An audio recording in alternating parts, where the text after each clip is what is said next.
अस्सलामुअलैकुम, कैसे हैं आप सब। आई होप कि आप सब ठीक होंगे। आज की हमारी वीडियो का मौजू है laws of exponent. Laws of exponent पे हम सबसे पहले प्रोडक्ट लॉ को देखेंगे, लेकिन इन लॉ को समझने से पहले, इनको सीखने से पहले सबसे पहले आपने ये देखना है कि हमें एक्सपोनेंट और बेस के बारे में पता होना चाहिए। फ़र्ज़ करें हमारे पास एक जैसे हमें गिवन है 13 की पावर 25। हमें पहले ये पहचान होनी चाहिए इसमें एक्सपोनेंट कौन सी है और यहाँ पर बेस कौन सी है। तो ये जो 13 है ये यहाँ पर है बेस, और ये जो 25 है ये है एक्सपोनेंट। एक्सपोनेंट और बेस की पहचान के बाद अब सबसे पहले जो हमारे पास लॉ है हमारा, वो है प्रोडक्ट लॉ। प्रोडक्ट लॉ पहले हम ये देखेंगे, प्रोडक्ट लॉ दो तरह के हैं। व्हेन बेसिस आर सेम, यानी जब आपके पास टर्म में बेसिस सेम होगी बट एक्सपोनेंट्स आर डिफरेंट। जब किसी भी क्वेश्चन में आपके पास बेसिस सेम हो और एक्सपोनेंट्स जो हैं डिफरेंट हो। मैं फिर दोहरा देती हूँ। अब जिस तरह 13 की पावर 25 आपके पास कोई भी क्वेश्चन गिवन है, उसमें बेस आपके पास 13 है और 25 जो है वो उसकी एक्सपोनेंट है। तो पहले जो प्रोडक्ट लॉ की पहली शर्त जिसमें हम देखते हैं कि when bases are same but exponents are different. जब आपके पास बेसिस सेम हो और एक्सपोनेंट जो हो डिफरेंट हो, तो उस वक्त हमने कौन सा लॉ इस पर अप्लाई करना है। अब ये इस तरह का लॉ है हमारे पास, a की power m multiply by a की पावर n। अब इसमें बेस जो है वो है a और एक्सपोनेंट है m। यहाँ पर बेस है a और एक्सपोनेंट है n। देखिए यहाँ पर बेसिस जो हैं वो सेम हैं, तो हमारे पास क्या होगा, a की power m multiply by a की पावर n। यानी जब बेसिस सेम है, एक्सपोनेंट ऊपर हमारे पास डिफरेंट हैं, तो फिर ये हमारे पास आ जाएगा इक्वल टू a की पावर m प्लस n। यानी इस तरह से आपने इसको याद रखना है कि जब भी बेसिस आपके पास सेम हो, एक्सपोनेंट डिफरेंट हो, तो आपने उसकी जो एक्सपोनेंट्स होंगी उसको आपस में ऐड कर लेना है। अब इसी से रिलेटेड हम एक क्वेश्चन करते हैं।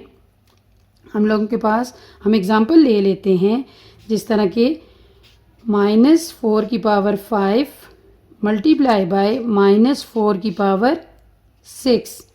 अब यहाँ पर देखें -4 इसकी पावर है 5 और -4 इसकी पावर है 6।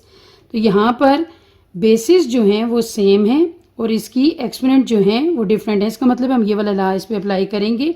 तो यहाँ पर इसे हम इस तरह से इसे सॉल्व करेंगे।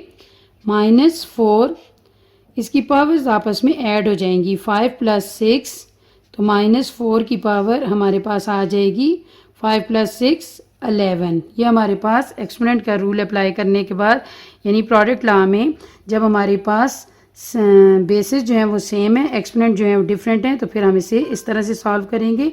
आगे मज़ीद ये सॉल्व हो सकता है, -4 को 11 टाइम मल्टीप्लाई करें, लेकिन यहाँ तक आपका आंसर फिर भी ठीक है।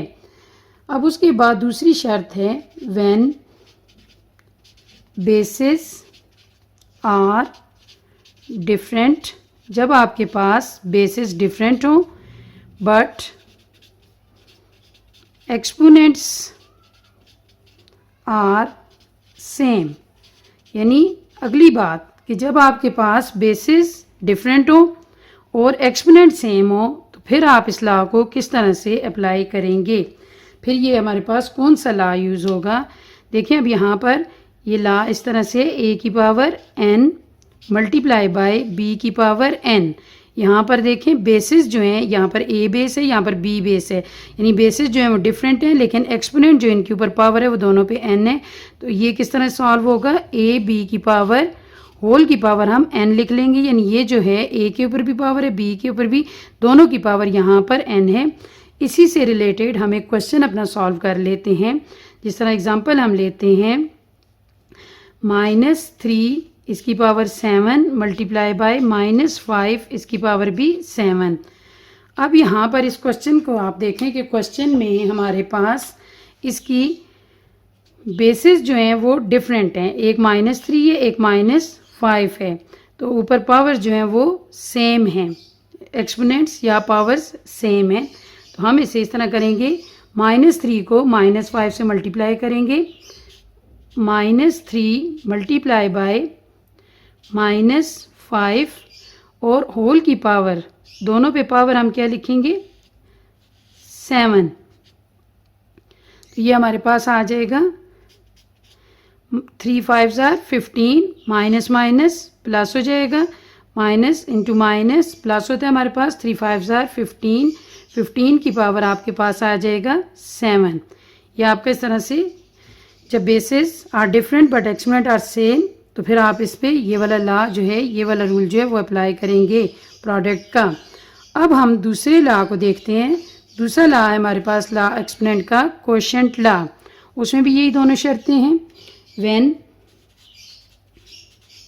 Basis are same but exponents आपको मैं बता दूं पावर को कहते हैं आर डिफरेंट।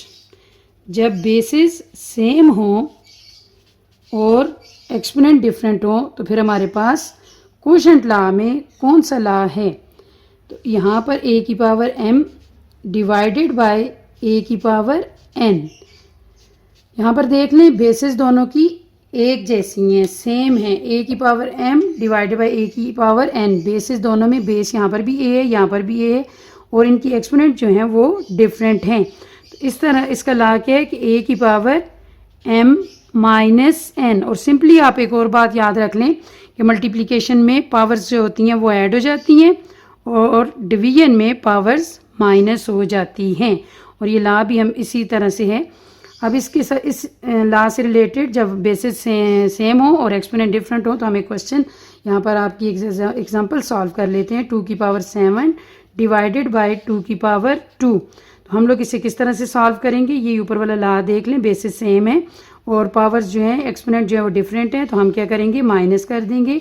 2 की पावर 7 माइनस 2, तो यहाँ पर आ जाएगा 2 की पावर 7 में से 2 गया तो हमारे पास आ जाएगा 5। अब इसके लिए दूसरी शर्त जो हमारे पास थी कि व्हेन बेसिस आर डिफरेंट, जब हमारे पास बेसिस डिफरेंट हो बट एक्सपोनेंट्स आर सेम, जब हमारे पास एक्सपोनेंट सेम हो, यानी यहाँ पर बेसिस सेम थी, तो जब हमारे पास एक्सपोनेंट सेम होंगी तो फिर हम क्या करेंगे, यहाँ पर ये देखें बेस है a की power n divided by b की पावर n। यहाँ पर बेस दोनों की डिफरेंट है, एक में a है एक में b है, लेकिन ऊपर एक्सपोनेंट दोनों में सेम है। फिर हम क्या करेंगे a divided by b whole की पावर n। इस तरह से हम फिर क्वेश्चन को सॉल्व करेंगे। इसी से रिलेटेड हम एक क्वेश्चन ले लेते हैं। इस तरह हम लोग एग्जांपल लेते हैं, हमारे पास है 2 की पावर 5 डिवाइडेड बाय 3 की पावर 5। इसे हम किस तरह से सॉल्व करेंगे, यहाँ पर 2 की पावर 2 बाय 3, 2 डिवाइडेड बाय 3 और होल की पावर 5। ये देखें ये सिंपल सा है बिल्कुल। ये आज हमने इसके दोनों लॉज ऑफ एक्सपोनेंट में दोनों लॉ, प्रोडक्ट लॉ भी किया है और कोशेंट लॉ भी किया है। मुझे उम्मीद है कि आपको इनकी समझ आ चुकी होगी। हमने इन टॉपिक्स पे आज ये पहली वीडियो बनाई है, तो इंशाल्लाह हम इसी टॉपिक पे आगे अपने कुछ और लॉज पे ज़ीरो एक्सपोनेंट वाला जो लॉ है उस पे इंशाल्लाह मज़ीद वीडियो भी बनाएंगे। तो आपको अगर हमारी वीडियोस अच्छी लगे और इन्हें काइंडली शेयर करें, लाइक करें और अगर हो सके तो हमारे चैनल को ज़रूर सब्सक्राइब करें। Thank you so much.